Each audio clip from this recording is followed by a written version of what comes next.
Problem है हमारे पास जी इक्वल एंड इक्विवेलेंट सेट से मुतालिक। Which of the sets are equal and which are equivalent to other sets. यानी हम वन बाय वन इन तमाम सेट्स को कंपेयर करेंगे दूसरे सेट्स के साथ और देखेंगे कि कहाँ पे वो इक्वल हैं, कहाँ पे इक्विवेलेंट है, या कहाँ पे वो ना इक्वल हैं और ना इक्विवेलेंट है। अब इक्वल सेट की डेफिनेशन हम ये जानते हैं कि इक्वल सेट के लिए जो नंबर ऑफ एलिमेंट्स हैं वो भी एक जैसे होने चाहिए और तमाम एलिमेंट्स भी एक जैसे होने चाहिए। जैसे मैं अगर बात करूं कि सेट ए जो है उसका कंपैरिजन करें सेट बी के साथ, तो हम देखते हैं सेट ए के कितने एलिमेंट हैं, 1 2 3 4 5, जबकि सेट बी के कितने हैं, 1 2 3 4 5। तो लिहाजा हम कह सकते हैं कि सेट ए जो है वो सेट बी के इक्विवेलेंट सेट तो है, लेकिन इनके एलिमेंट्स तो एक जैसे नहीं है, लिहाजा ये इक्वल नहीं है। तो वी कैन से कि A is equivalent to equivalent to set B, ठीक है, बट नॉट इक्वल।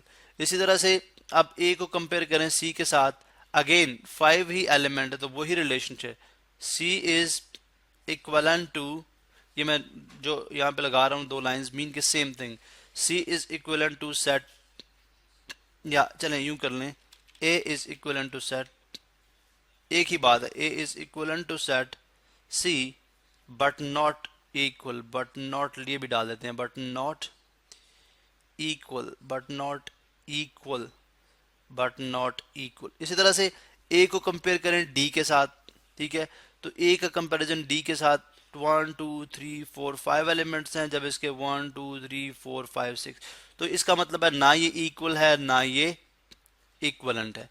अब हम आ जाते हैं बी के साथ, बी के ऊपर। अब हम बी को कंपेयर करेंगे सी के साथ और डी के साथ।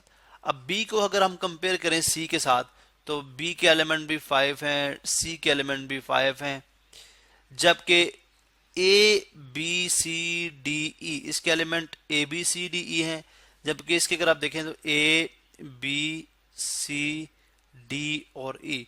तो लिहाजा हमने देखा एलिमेंट भी एक जैसे हैं। अगर हम इनकी ऑर्डर चेंज करें, चूंकि आप सेट का ऑर्डर चेंज कर सकते हैं, अगर हम इसका ऑर्डर चेंज करें तो ये दोनों एक जैसे ही सेट बनेंगे। तो लिहाजा हम कह सकते हैं B is equal equal set to C, B is equal set to C, यानी जो सेट सी है और बी है ये आपस में इक्वल हैं। अब जाहिर सी बात है अगर ये इक्वल हैं तो इक्वलेंट बी होंगे, ठीक है। इसी तरह अगर आप अब बी को कंपेयर करें डी के साथ, तो इसके एलिमेंट 6 हैं, इसके एलिमेंट 5 हैं, तो ना ये इक्वल है ना इक्वलेंट है। अब आप सी को कंपेयर कर लें डी के साथ, तो अगेन इसके 5 एलिमेंट हैं, इसके 6 हैं, तो ना ये इक्वल है और ना ही इक्वलेंट।